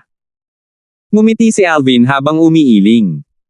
Natural, alam niya kung bakit sinabi iyon ni Dindo. Gusto niyang masaksihan ang pagbugbog ng mga alagad ng second-rate na puwersa sa harap niya. Gayunpaman, sino ang makakaalam na ang duo na isinaayos upang labanan sila ay hindi mga disipulo mula sa pangalawang antas na puwersa. May kaunting impresyon si Alvin sa 2 taong nauna sa kanya. Ang isa sa kanila ay isang disipulo ng Emotion Severing Sect habang ang isa ay isang monghe na disipulo mula sa Empyrean Temple. So, aawayin niyo ba ako? Dahan-dahang naglakad si Alvin patungo sa halo na nakapalibot sa nakahiwalay na silid na bato habang tinitingnan silang dalawa ng singkit ang mga mata. Nakangiti siya na parang hindi ngiti sa labi. Hindi. I'm not doing that. Aalis ako agad. Ang dalawa sa kanila ay winawagayway ang kanilang mga kamay at umatras mula sa halo sa nakahiwalay na silid na tila sila ay tumatakbo para sa kanilang mga buhay. Pagkatapos ay nawala sila sa mga pasilyo na pinanggalingan nila. Hindi yun nakakatawa. Nakatagpo nila ang taong pumatay sa pinakamakapangyarihang tao sa Azumo Sect, isang second-rate na puwersa, paano sila maglalakas loob na labanan siya. Bigla na lang, ang dalawa na lang ang naiwan sa labas ng 1-in-4 stone room ay sina Alvin at Dindo. Mabilis na umatras si Dindo mula sa halo dahil alam niya ang kanyang lugar. Alvin, yayaman ka na sa pagkakataong ito.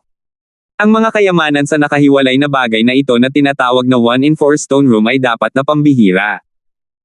Naiinggit si Dindo kay Alvin habang nakatayo siya sa labas ng halo. Ngumiti si Alvin at hindi nagsalita. Gayunpaman, ang kanyang mga mata na kumikinang na maliwanag ay nagpahayag ng pananabik na nararamdaman niya para sa mga kayamanan sa silid na bato. Lumipas ang oras ng tahimik. Hindi nagtagal, lumipas ang 1 oras. Freewa. Habang kumikislap ang halo na nakapalibot sa silid na bato, isang liwanag na kalasag ang tumaas sa paligid ng halo. Pagkatapos ay binalot nito si Alvin kasama ang 1-in-4 stone room na para bang ito ay bumubuo ng isang hiwalay na espasyo. Nakita ni Alvin kung ano ang light shield sa kanyang espiritual na enerhiya sa sandaling lumitaw ito. Agad niyang pinaalalahanan si Dindo, huwag mong hawakan ang light shield. It's a killing formation. Mataimtim na tumango si Dindo bago siya nagsalita, bukas ang kwartong bato, pumasok ka kaagad. Nang marinig ni Alvin ang paalala ni Dindo, napagtanto ni Alvin na isang batong pinto ang lumitaw sa gilid ng 1-in-4 room na unang nakasara. Naitulak palayo ang batong pinto at nakabukas. Pagkatapos magpaalam kay Dindo, si Alvin ay sumugod sa stone room. Sa sandaling pumasok si Alvin, muling nagsara ang batong pinto sa gilid ng kwartong bato, na epektibong natrap si Alvin sa loob. Napakalas, wala na talaga akong swerte. Umiling si Dindo at umalis habang tumalikod. Umalis siya para maghanap ng mga opportunities na pagmamayari niya. Nang dumaan si Alvin sa pintong bato na nakabukas ng malawak, nakarating siya sa isang maluwang na silid na bato. Kung titignan ng silid na bato, hindi ito masyadong naiiba sa mga silid na bato na kanyang pinasukan kanina. Kung kailangan niyang sabihin ang isang pagkakaiba, ang pagkakaiba lamang ay walang sandata ng espiritu o walang anumang mga bote ng gamot na may mga tabletang panggamot sa silid. Prrrr. Biglang, isang mahinang ingay ang lumitaw sa likod ni Alvin. Ang ingay ay lubos na nagpabago sa kanyang ekspresyon. Nang sa wakas ay tumugon siya sa ingay, napagtanto ni Alvin na sarado muli ang pintong bato sa kanyang likuran. Nakakulong siya sa silid na batong ito na walang hangin na walang bentilasyon. Nang balak ni Alvin na umalis sa pamamagitan ng pagsira sa pinto, muling tumunog ang ingay. Prrrr. Prrrr. Prrrr. Ang malakas na ingay ay nagmula sa itaas ng kanyang ulo, at si Alvin ay hindi maiwasang tumingin habang iniangat niya ang kanyang ulo. Sa isang sulyap lang, nakita ni Alvin na automatikong gumagalaw ang kisame ng kwartong bato. Binuksan ito, at 100 palabas ng silid na bato ang binuksan para sa kanya. Binabati kita, bata. Isang hakbang ka palapit sa katawan ko. Sa sandaling ito, ang boses ng Martial Emperor ay pumasok sa tainga ni Alvin. Nakita ng kanyang espiritual na enerhiya na ang Polyphony Formation ay na-activate sa silid na bato nang lumipat ang kisame. Isang hakbang papalapit. Sa una, hindi lubos na naunawaan ni Alvin ang mensahe ng Martial Emperor. Hindi nagtagal, naalala niya ang 1 in 4 experience na pinagdaanan niya kanina at parang may naintindihan. Parang nung 1 in 4 ang nangyayari sa side ko kaya I can proceed to the next level. May 1 in 4 na nangyayari sa ibang lugar ng sabay-sabay. Tanging ang makakalakad hanggang dulo ang makakakita sa katawan ng Martial Emperor at makuha ang 3 profundity fragment sa kanyang katawan. Hindi naging mahirap para kay Alvin na malaman iyon. Ang mga kayamanan sa silid na batong ito. Nang mapagtanto ni Alvin na hindi siya nakakulong sa silid na bato, tiningnan niya ang mga kayamanan sa kalapit na entablado ng bato. Ito ay isang halaman na nakatanim sa isang paso. Ito ay ganap na berde, at ito ay kumikinang na may mahinang berdeng ilaw. Upang maging eksakto, ito ay isang damo. Ano ito? Napagtanto ni Alvin kung gaano katangi ang halamang ito nang makita niya ang kumikinang na berdeng ilaw dito. Gayunpaman, hindi niya moari kung ano iyon. Ang tanging magagawa niya ay ang mag-browse sa mga alaala ng Rebirth Martial Emperor para sa kaugnay na impormasyon. Ito ang Immortal Spirit Herb. Hindi nagtagal ay natagpuan ni Alvin ang sagot. Sagot nito na ikinagulat niya at ikinatuwa niya. Salamat po at sinamahan ninyo ako, ingat lagi mga master.